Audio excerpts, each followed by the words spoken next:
You're watching the Daily Decrypt. Welcome to Currency Competition, bitches. I am your host, Amanda, and today's episode is brought to you by BitShares.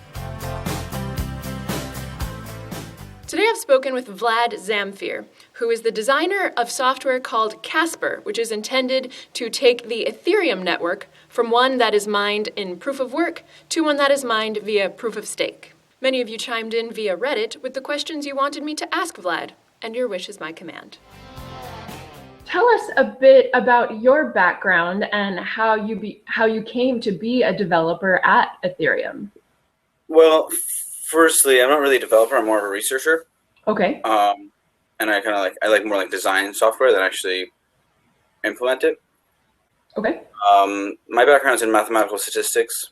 Well, most of my background, I guess, now after having been in the blockchain space, working pretty much full time for 2 years, I guess I have more background there. Before the blockchain space, I was doing inference and mathematical statistics. Okay. With a focus on small sample sizes and avoiding overfit. Okay. And how did you come to be connected to Ethereum's core developers? Well, so I met Vitalik in Toronto back in like March of 2014. And then April, me and Ethan, who is now working at Eris and moving to Tendermint, won a hackathon where by making their Ether dApp, like basically it was called Crypto Shorts, and from then on, I became much more involved with the community, the foundation and broader community. And so I know that even before the Ethereum network launched in its initial stages, they had wanted to switch from proof of work to proof of stake. And so were you approached to create a solution for that? Or did you approach the core team with your idea of a solution? So, at first when I started working at Ethereum, I was doing like reputation systems and kind of more infrastructure stuff, for like a layer above the consensus protocol. And we spent a bit of time working on blockchain scaling. But at this point, I didn't really believe in proof of stake at all. I didn't think it worked. I thought it had like fundamental problems that couldn't really be solved. And then in September 2014, I kind of realized that proof of stake actually can be fundamentally secure. Mind sharing your thought process with us? What were your initial doubts, and then what was it that changed your mind regarding proof of stake? Sure. So initially, I had basically like the classic problems, right? The long-range attack problem, the costless simulation or stake grinding problems, or the nothing at stake problem. Just kind of like the fundamental like problems of proof of stake that like people in the proof of work community kind of still generally believe in. And then what I kind of realized was that by using security deposits, we could kind of ensure that a signature is meaningful for some duration of time. And additionally, we could rely on it only during that time when the deposit is placed behind that key. And so we can basically, I kind of realized that, it would be possible to do the economics using kind of only signing and security deposits. And I'm already quite satisfied that the reason that Bitcoin works is because Bitcoin has a price. So Bitcoin has a price, which makes the hash rate be pretty high, which means that it's secure, which means that it can continue having a price. So the kind of self-referential, self-bootstrapping thing where you kind of need to assume that you start off with consensus and with these units having a price in order to prove that the consensus can be maintained. That's something I was already comfortable with because in my view, proof of work does that. And so I was just able to convince myself that with security deposits and signatures, basically I could accomplish a lot with proof of stake. The reason that you can actually do a lot more with proof of stake than proof of work is because you have direct control on the anti-Sybil mechanism. It's like in the protocol, and you can take it away. Will you briefly tell us what a Sybil attack is so that we can visualize what an anti-Sybil mechanism would look like? Sure. So a Sybil attack is basically when an adversary comes onto a public network and introduces a lot of nodes, perhaps behaving correctly until it has a majority or a very large supermajority of the nodes, and then it would switch to bad behavior in order to kind of sabotage the network. Mm-hmm. So essentially, the Sybil attack problem was solved by Bitcoin by using this scarce resource, which is like difficult for Sybil to get because it's scarce. Sybil can't just like multiply it by running up new nodes, and that resource was the hashing power, right? Mm-hmm. But in general, the idea of using economics as a Sybil-resistant force makes a lot of sense because if something is scarce, it can't be easily copied by a Sybil attacker. And Sybil attacker, relies on the fact that it's like basically cheap to spin up lots of nodes. The fact that we have the asset which acts as an anti-Sybil mechanism in the protocol means that we can do things like specify, policies about when which players lose how much money for, different outcomes. Okay, so this takes us directly. This takes us directly into Casper. So I would just like to start with a fresh question, which you were already going into, which is give us a basic overview of Casper. I've had specific requests to keep it in ELI5, explain like I'm five terms.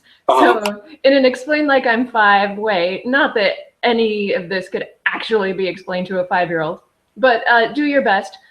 With just a general overview of Casper and what it's intended to do. First, let's start off by talking about like the intention. So the thing that Casper is trying to do is essentially act as like essentially a consumer protection policy for Ethereum for the users and developers against and like defending them and providing them assurances that the people who are maintaining the consensus can't undermine their guarantees, and when they do, that it's expensive for them. So, when we analyze Bitcoin, we usually say, okay, an adversary won't have more than this proportion of resources, and therefore they won't be able to pull off an attack. The thing that I do additionally on top of that analysis in Casper is to ask, say they do have enough resources to conduct an attack, then how much money would they be losing or profiting from conducting that attack? So in Bitcoin, for example, if 2/3 of the miners censored 1/3 of the miners, each one of those miners that are in the censoring kind of coalition has its profit go up by 50%. Well, because its revenues go up by 50%, and they don't need to necessarily hash any harder because the difficulty will just adjust to exclude the third. So in Bitcoin, if an attack is successful, it's highly profitable, right? If you double spend, if you censor, you can make a lot of money from doing that. One of the main design criteria in Casper is that it should be expensive for an adversary to conduct even a successful attack. Okay. So the main thing that we do is basically have the validators pledge their deposits on the fact. And a validator is the equivalent of a node, or is a node? Is that correct? So it's actually it's like the equivalent of a miner. So it's not just it's really like a node that can validate transactions and which has a security deposit which gives it the right to basically like produce blocks. Okay. So when you use the term validator, you're talking about in proof of stake, a miner and a node are one and the same. So we're talking about somebody who's running a node, is acting as a miner, and has a security deposit in place. That is a validator. So really what we usually call them bonded validators. Bonded validators. To be a little bit more clear that maybe you can validate without being bonded. Got it. But bonded validators has a lot of syllables in it, so we often just say validators. Okay. And basically the story is that to produce a block in Casper, you have to place a security deposit, and then you have to engage in this process of essentially placing bets on whether blocks will be included in the future histories of the chain. And if you do something like revert history, then you'll have to be betting against yourself in a sense, right? So you'll lose money because you previously, to build the canonical version of history, you said, I bet my deposit that this will be the version of events. And then when you produce your other fork, in order to say revert history, you would be betting that some other thing would be the canonical version's events, but both can't be true, and so you're going to lose money regardless. Okay. And I have some more detailed questions about what you've just mentioned. Before we go further, Tell me, so like say the moment that Casper is deployed into the Ethereum protocol, the actual switch from proof of work mining to proof of stake mining, is this going to be like instantaneous? Like, is there going to be a moment in time at which GPUs and CPUs mining Ethereum simply stop, or what does that switch look like? Basically, what's going to happen is, every Ethereum client will download this upgrade, which will say that at some future height, the consensus / authentication mechanism changes from this proof of work to the proof of stake version, and so basically there will be a last block, last proof of work block, followed by a first proof of stake block. Okay. And we definitely need to put a bunch of thought into how to do it as smoothly as possible. But we generally understand how to do these kinds of hard forks because it's basically a coordination problem that we can solve, provided that people will install the software and that we have a consensus protocol to begin with. Okay. The only concern is that the proof of work chain might fork, and so people might disagree about which block is the last block. But basically, what will happen is, eventually one of them will win, and then everyone will agree on what the last block was, and then the proof stake validators would finalize it. Okay.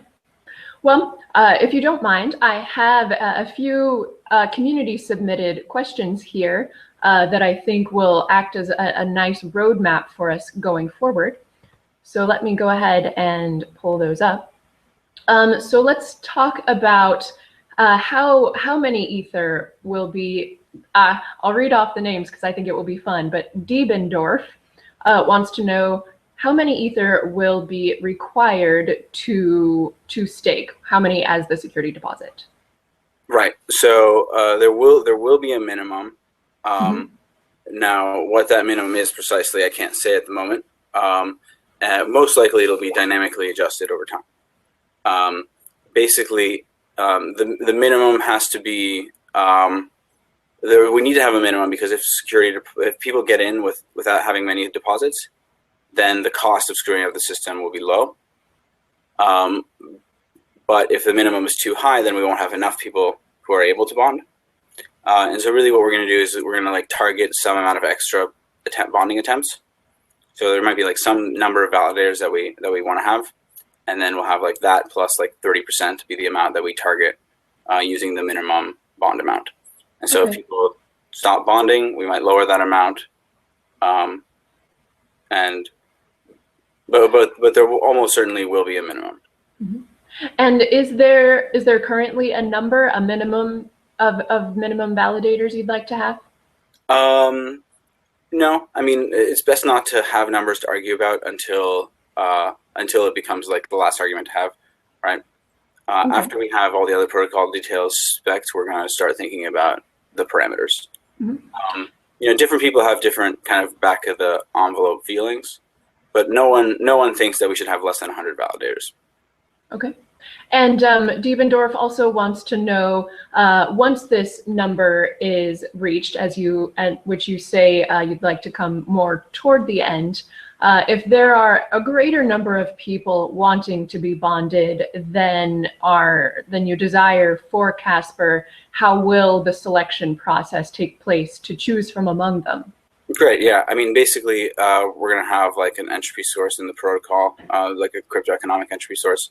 And we'll just do sampling in proportion to, with your probability of being picked is proportion to the size of your deposit. And this is the plan at the moment, right? We're going to end up, we're going to target always having more than we need so that we can make sure that we have some buffer room, right? Because ideally we'd have the same number of validators always. So people don't get scared when the number goes too high or too low or something like that, right? And ultimately this is going to be probably based on overhead calculations. And the precise overhead figures aren't exactly known because we're exploring different data structures and algorithms for example, the betting rules. And the betting is most of the overhead, really. And do tell me what the betting is. I'm not sure what you mean when you say betting. Yeah, so betting basically is a process by which validators expose themselves to loss if something doesn't turn out to be the case. So the way that we come to consensus is by everyone synchronizing the conditions under which they would lose their deposits. So everyone is basically going to imagine, okay, when you mine a block in Bitcoin, you're placing a bet that the previous block will be included in the chain. Okay. And the more blocks are in the chain, the more of the network's effort has gone behind that one block that, all these blocks are on top. In security deposit-based proof of stake, instead of creating blocks which require this computational expense in order to produce, we place our deposits against blocks in order to kind of give them and give clients an economic assurance that those blocks won't be reverted, for example. And the betting process is the process by which the validators expose themselves to this kind of disincentive. Mm-hmm. And the reason they do it is because they will it's going to be the only way for them to earn fees. Mm-hmm. And what would NBR1 Bonehead wants to know? What is at risk when staking? Is it all of one security deposit, a portion of one security deposit, or just the fees? And what would one have to do in order to lose what they have at stake? Sure. So, all of it is at stake, but different types of behaviors can put different amounts of it at risk. So if you just never do anything, if you just place a bond and you never validate, then you will lose, some but not all of your deposit. If you produce an invalid block, or you try to unfinalize the block, then you will lose your entire deposit. If you engage in betting, so you're actually online and you're engaging in a betting strategy, if you follow a bad betting strategy, or if for some other reason the network can't converge, or you aren't converging with the network, then you do stand to lose some deposit, but it will be less than if you were offline the whole time. Mm-hmm. And now when you said if one is betting but not validating, one stands to lose one's security deposit, could one be not validating in the simple case of one's hardware accidentally goes offline? Would that count as not validating? No, what I mean is specifically imagine it if I were to place a bet on an invalid block, that would be a sign that I haven't been validating, and then that basically I've been betting without validating. But if I'm offline, I'm not going to get that, I'm not going to lose my whole deposit because I didn't actually sign an invalid block. But what might happen is there might be a problem with the hardware, and you might fail to produce a valid block. Something might go wrong. And basically, the bigger your security deposit, the more you need to put checks to make sure that your blocks are valid, your bets are good, that your node is online, etc. Okay. If you're of deposits, so probably just running a node on your laptop will be fine. For large deposits, you'll probably want something a little bit more sophisticated. Mm-hmm. In the end, you might want something like a little consensus protocol between four validating servers, and then another node that kind of filters everything to make sure that only valid blocks get through, or something like that. Okay. And now, is all of this intended to also bring about a faster block time? Is that true? Yeah. So I want to bring the block time down to 1 second, or lower. But we're going to start off probably with 4 second block time, and mm-hmm. then we'll basically push it as low as it can go. So basically, there's this relationship in Casper, and I think in general in availability favoring consensus protocols, that the higher overhead you're willing to tolerate, the lower latency you can have. Okay, and is there a number that's been estimated of what the overhead might be?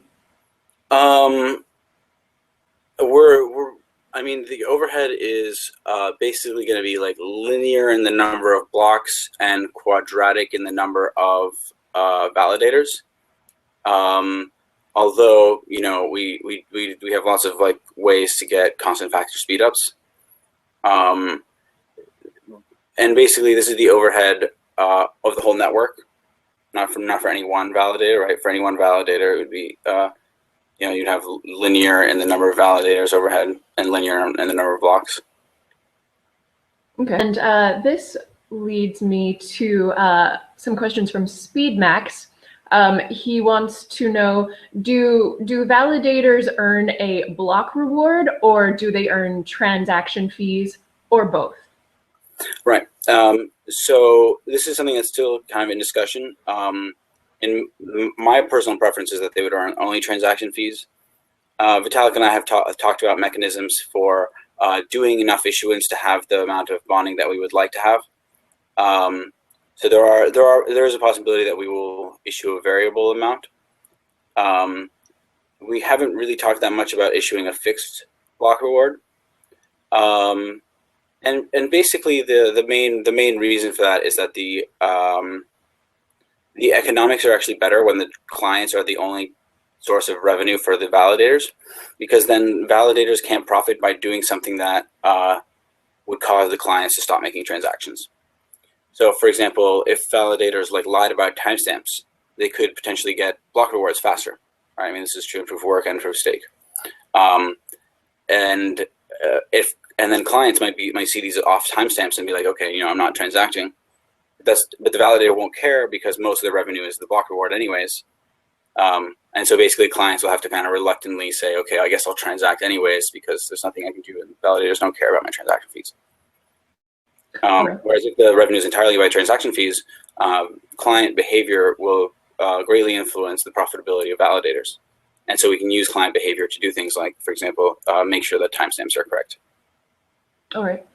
So would it be safe to say that as of now, there is no decision on whether there will ever be a production cap on the number of Ether in existence, or that there is a set rate of inflation, be that steady or declining? Yeah, I mean, we can't. There's no final word on any of that. The most of the design criteria for the consensus protocol are independent of these kind of like considerations of monetary policy and distribution of tokens. Mm-hmm. And most of the reason that people care about the issuance rate is for monetary policy kind of reasons, right? They want to know that the currency has certain properties that they like in a currency. The thing that I'm worried much more about is the security of the market for basically transaction receipts. Mm-hmm. Okay. And Crypto Anarchy wants to know if Ethereum via Casper is planning to ever deploy a sort of decentralized governance process via its validators, the way Dash does via its masternodes? So if there is a decentralized governance platform, it certainly will not be run by the validators. The validators are really like the biggest source of risk to the protocol, to all of the guarantees we want to provide. I mean, what we want to do is provide a platform for people to deploy applications where they know that any transactions to their applications will be correct, and where users know that they'll always have access to their application, and that any transactions they make will be correct, and that their transactions won't be like reverted arbitrarily, and all sorts of anything bad that can happen. It would be because it's the validator's fault, right? Because the validators are colluding to screw the protocol. Mm-hmm. And so I certainly don't think any governance would be centered around the validators. I mean, what we're trying to do is provide a platform for users and developers. And I think most of the community would agree, rather than a platform that is profitable for the people who run it. Okay. And I think actually this is one area where we're trying to learn a lot from Bitcoin, where Bitcoin has a lot of basically political factioning along lines of personal business interests, and mining is a very big part of the Bitcoin community because of just the sheer quantity of revenue that Bitcoiners are paying to the miners. I mean, 25 Bitcoins every 10 minutes adds up to a lot of money. And as a result, it's actually very, very difficult for the Bitcoin protocol to change in any way that obsoletes mining hardware. Whereas, like, the kind of road from here to the scalable, general purpose, super easy to dev and use platform that we want, is going to have lots of changes along the way, and we certainly don't want to be stopped by the basically business interests of people who, from a protocol point of view and from the user's point of view, represent the biggest risk. Okay, and that leads directly into Cat's Five's question, which is, in your view, what is the greatest benefit of proof of stake, and what is its greatest con or risk factor? Sure. So the best. So there's kind of the one best benefit. Okay. Or you can give a few. I'll give my top three, hopefully in order of Sure. 3, 2, 1. So low latency. We can do like lower latency. Although I guess arguably you can do that with proof of work too, but you end up losing a lot more work. So that's not necessarily the best one. Okay, let's restart. 1 second. The transaction finality. Okay, transaction finality is like one of the biggest ones, where you can actually have your transaction not be revertible. You can't have that in a proof of work kind of authentication model. And the other one is that we can make censorship actually expensive. Because we can see when people are being censored, because we have access to the anti-civil mechanisms that like kind of governs who can produce blocks. If someone's being censored, we can notice that, and so we can make it expensive. So the fact that we have like economic guarantees of censorship resistance is something that is very much something that exists only in proof of stake land, as far as any number of faults is greater than like 50%. Mm-hmm. And then on the risk side. Sorry? Oh, I'm sorry. Please finish. Yeah, the other thing that people really like, and that I really like, is the economic efficiency of it. So what we want to do is to move from a model where consensus is expensive for everyone, more expensive at all times than it might be for an attacker might spend at any time. So if an attacker has more hashing power for some period of time, then that's like bad, because you're not going to have your security guarantee during that time. Whereas in a proof of stake model, what we'd want to do in a security deposit-based proof of stake model is move to a situation where it's cheap for everyone except for an adversary during an attack. So people are paying only a little bit to run the consensus, but then when someone does something really bad, they pay a lot. And it's a much more efficient model, because instead of having to spend all the time more than an adversary might at any time, we can spend like a little bit, and then the adversary can spend a lot when they want to attack. So it's just like much more secure, right? I mean, I worry a lot actually about double spends, censorship, a lot of problems that exist in proof of work. I think that they're like super real problems that will happen. With this kind of protocol, we can do a lot better on a lot of fronts, especially with transaction reversion. I mean, finality is something that you just don't really get in proof of work, but you can have in proof of stake, and actually you need to have for a good proof of stake protocol. Okay. And then what about the risks or possible complications in proof of stake? What do you envision there? Yeah. So the main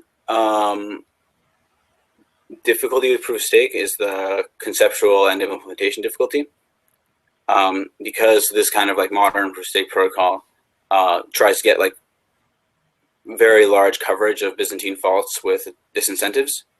There's a lot of cases, there's a lot of edge cases, and there's a lot of kind of reactive stuff that needs to happen. So if someone produces an invalid block, then someone who sees it needs to either forward it to someone else or produces a type of transaction called an evidence transaction, which would lead to the forfeiture of their deposits. And I guess what we could talk about is like the failure modes, like what could go really wrong. There are basically, I guess there's two main failure modes to kind of worry about. One of them is consensus failure due to finality. So whenever you have finality means that like clients will refuse to accept a blockchain that doesn't include some block, some hash. Okay. Then so if you have like a network partition and a supermajority of Byzantine faults on both sides, you can have two different clients on different sides of a partition, each finalize a different block, and then they'll never be able to come to consensus once the connection remerges. But that does require a very large number, a finality threshold number of nodes to be finalizing the blocks on either side. And the finality threshold is, something like, at the very least 67%.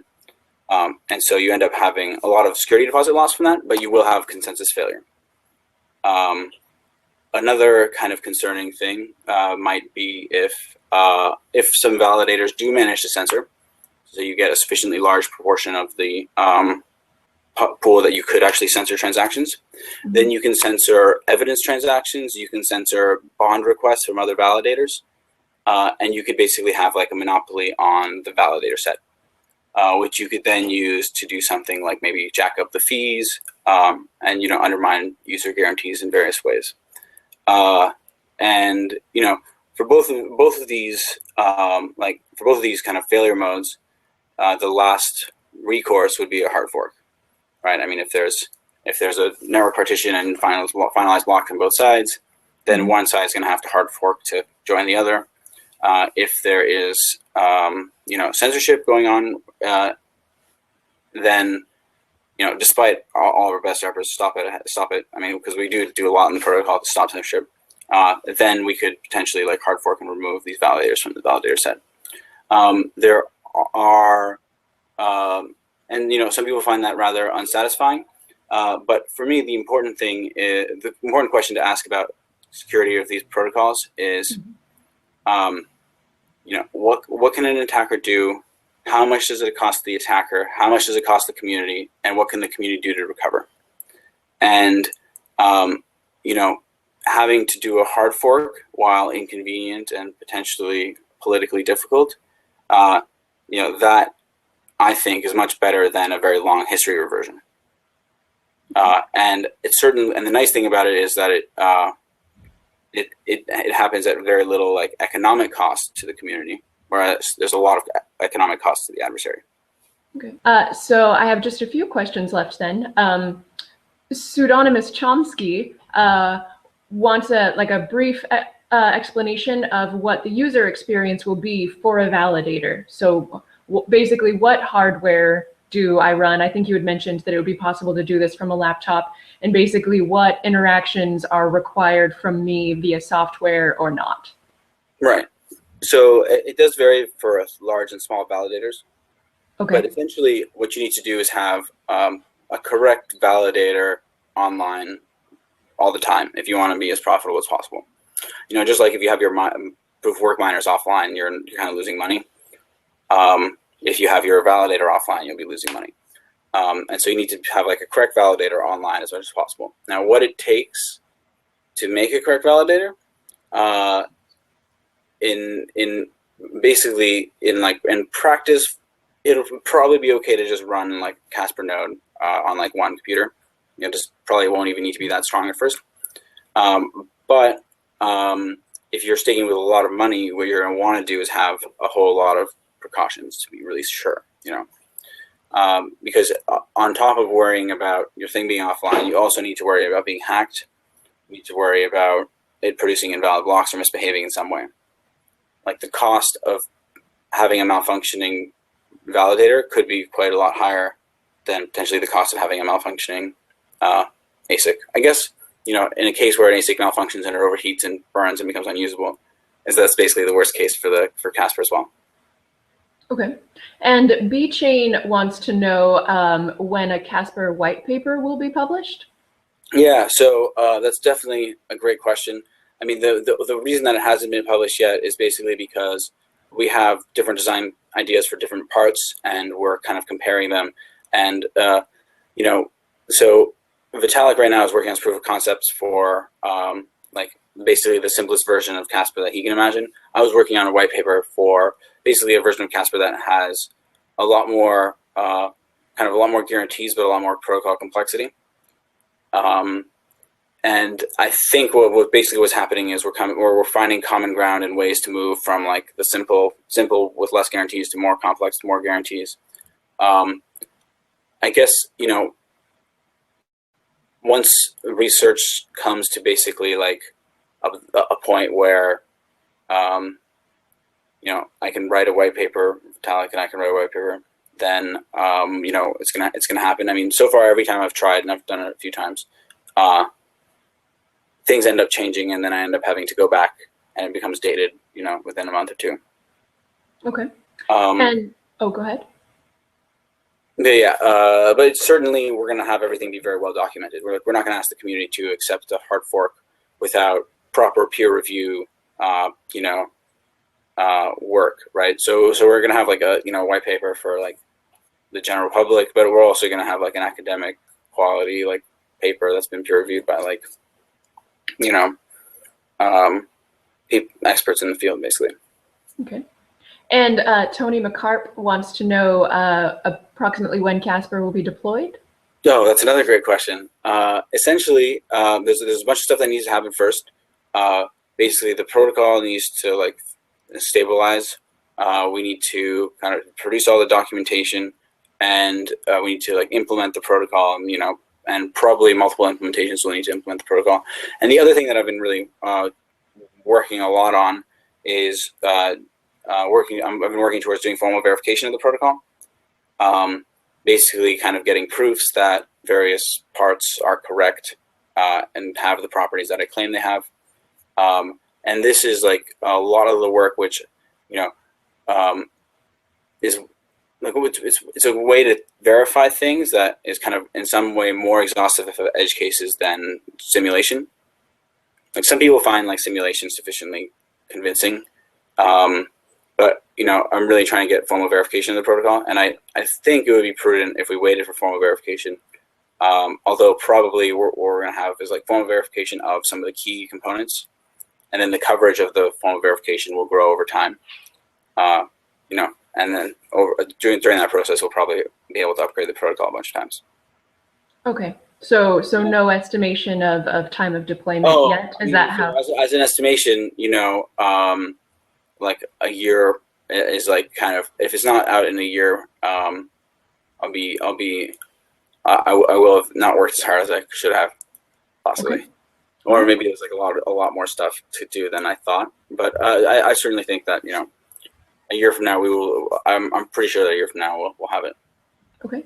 And a final question comes from Wobbly Bit 5. I believe that's how it's pronounced, which is, first of all, are you familiar with Daniel Larimer's critique of proof of stake that is not delegated? And what would your response to his critique be, which I believe can be summed up as without delegation, it can only lead to centralization? Oh, yeah. So I actually think that the important thing when you're thinking about any of these markets is basically you have to look at the dynamics of the market and ask whether people who are not in the majority will be represented. So it kind of, for me, decentralization is kind of an economic concept where instead of having like oligopolistic competition, kind of breaks down and ends up being more of like a competitive market where anyone can enter and leave and anyone's say kind of counts. So let me just like take a step back. Sure. So the reason that I would say that Casper is decentralized is because if you say have like 10% or 5% of the stake, then like your bonded stake matters. There's nothing that the 95% could do to remove you without really screwing themselves. And like they have every incentive to allow you in the protocol. And if they want to produce an invalid block or something, you have every incentive to snitch on them, and so does everyone else within their cartel. So the kind of economics end up determining actually whether someone with a lot of money gets to run the show. In certain protocols, as soon as you have a majority, no one else's word matters. And in that way, I think is like extremely centralized.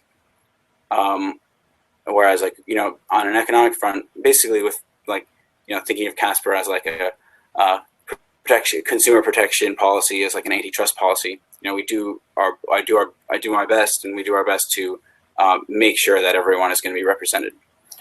Whereas, in my view, looking only at the fact that it requires resources to earn resources, would basically let you say that any economic consensus protocol, favors the rich because they'll just make more resources.